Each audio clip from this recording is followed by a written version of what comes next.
सुबह का शोर। शहर की केंद्रीय ब्रांच नवजीवन बैंक के काउंटर पर राधा, एक बूढ़ी घरेलू और साल 65 पहुंचती है। काउंटर की लड़की अंशु उसे नीचा दिखाकर कहती है, ये ब्रांच सिर्फ प्रीमियम ग्राहकों के लिए है। राधा विनम्रता से अपना पासबुक और चेक देती है। अंशु हंसकर चेक फेंक देती है। पास ही बैठे युवा राहुल, राधा का दामाद, दिल्ली से नया IT प्रोफेशनल, चुप नहीं बैठता। वह उठकर ब्रांच मैनेजर को बुलाता है, सोशल मीडिया पर लाइव कर देता है और हेड ऑफिस को कॉल कराता है। CCTV फुटेज सामने आ जाता है। मैनेजर शर्मिंदा, अंशु निलंबित।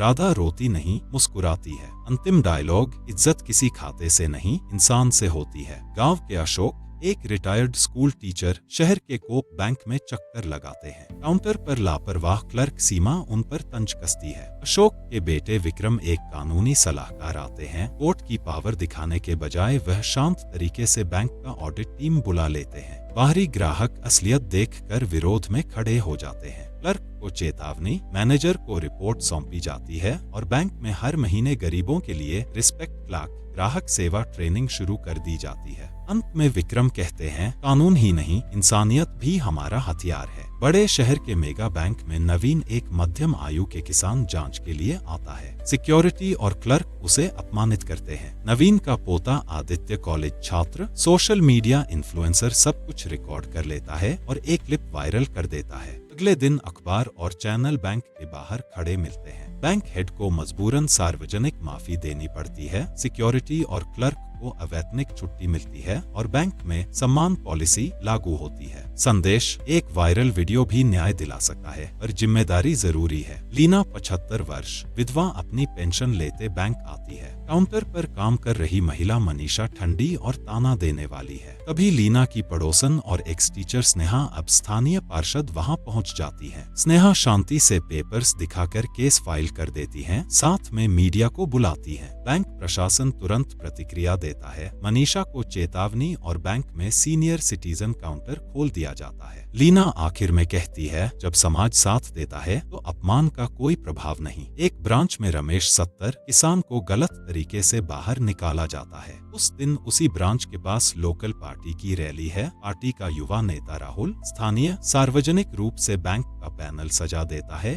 और बैंक की पोल खोलता है। प्रशासन डरकर आगे आता है, माफी देता है और ऑपरेशन पॉलिसी बदलने का आश्वासन देता है। भीड़ तालियां बजाती है। संदेश, लोकतंत्र में आवाज है तो बदलाव है। मेगाकार बैंक के बाहर सीमा, एक सरल गृहिणी के साथ बुरा बर्ताव होता है। उसकी नाती मीनू, रिहायशी वकील, तुरंत उपभोक्ता फोरम में केस कर देता है। साथ में बैंक के खिलाफ लोकल मीडिया स्टोरी चला देता है। बैंक पर भारी जुर्माना और रिकॉर्डेड ट्रेनिंग मैंडेटरी कर दिया जाता है। कोर्ट में पब्लिक सर्विसिंग क्लॉज जुड़ता है। सीमांत शख्सियत भी अब बैंक के सम्मान की सूची में प्राथमिकता में आता है। संदेश, कानून सरल लोगों के बने, इसका इस्तेमाल करना हमारा अधिकार है। प्राइवेट बैंक में दादी कमला को अपमान सहना पड़ता है। वापस घर आकर उसके पोते पोतियों ने स्कूल में यह घटना बताई। स्कूल ने मानवता दिवस मनाया। बच्चों ने बैंक के कर्मचारियों को पत्र और ड्राइंग भेजी। सोशल दबाव से बैंक ने सार्वजनिक माफी दी और बच्चों को बैंक की